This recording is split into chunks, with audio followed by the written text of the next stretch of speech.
Bapak,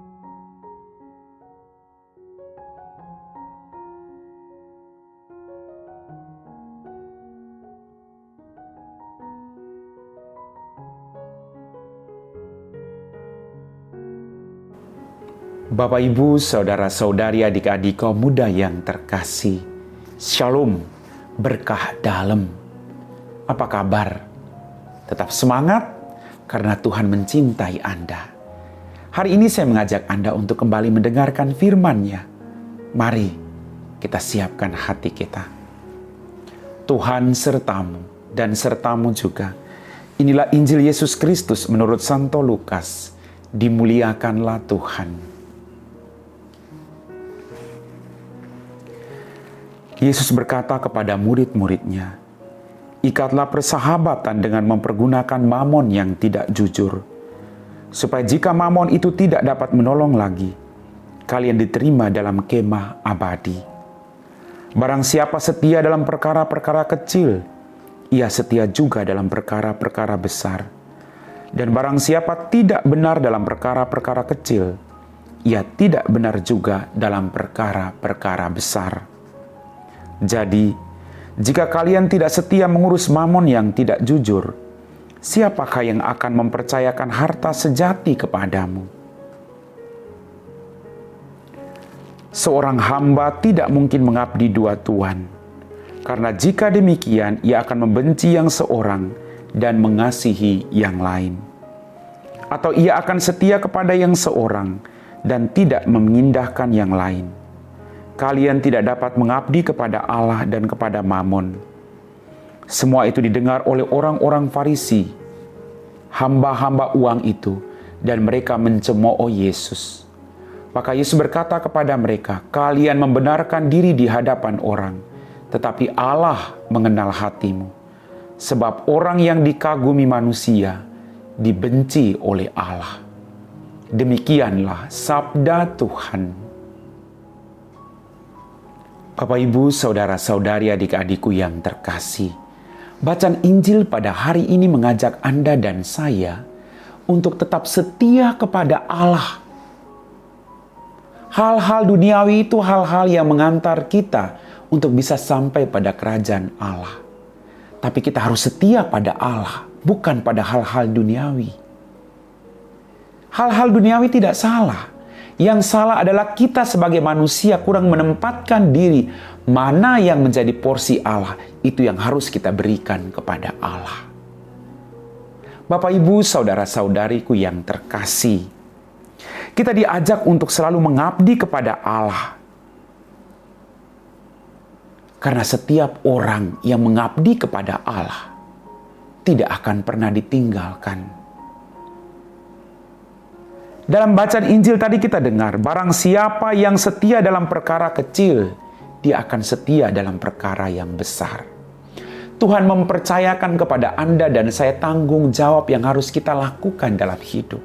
Pertanyaannya, sudahkah kita bertanggung jawab dan setia dalam tugas-tugas yang Tuhan percayakan kepada kita? Mengatur rumah tangga kita masing-masing. Suami bertanggung jawab terhadap istri, istri bertanggung jawab terhadap suami, anak-anak bertanggung jawab terhadap orang tua bertanggung jawab terhadap anak-anak. Kita saling bertanggung jawab satu sama lain. Kita diberi kepercayaan oleh Tuhan.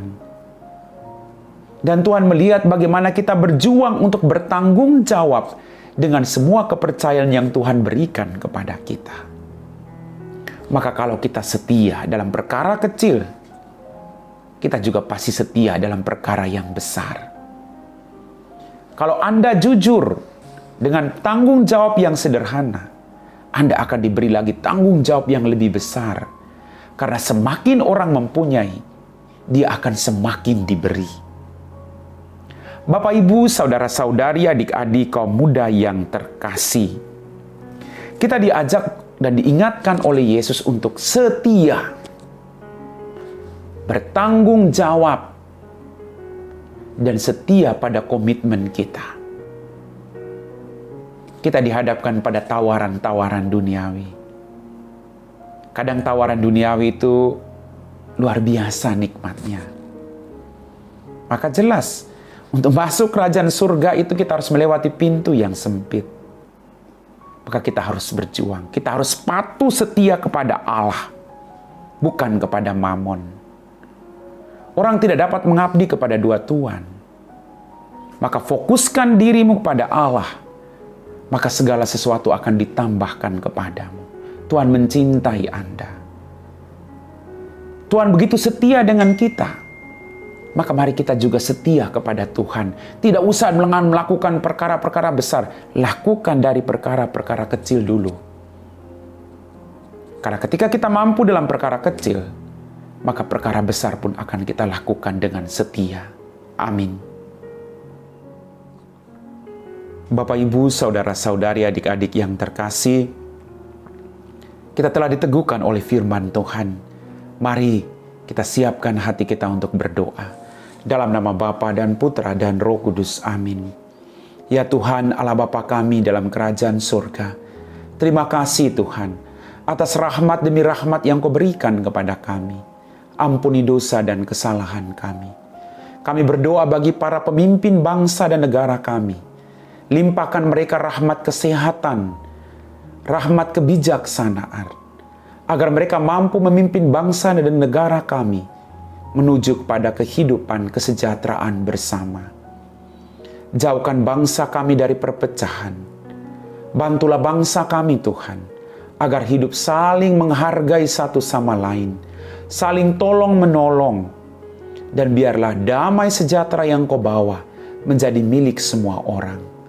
Berkati bangsa kami, jauhkan bangsa kami dari hal-hal yang tidak berkenan di hadapan-Mu. Biarlah bangsa kami menjadi bangsa yang selalu menjadi berkat bagi bangsa-bangsa yang lain. Kami puji Engkau Bapa, kini dan sepanjang segala masa. Amin. Tuhan sertamu dan sertamu juga. Semoga kita sekalian diberkati oleh Allah yang Maha Kuasa, Bapa dan Putra dan Roh Kudus. Amin.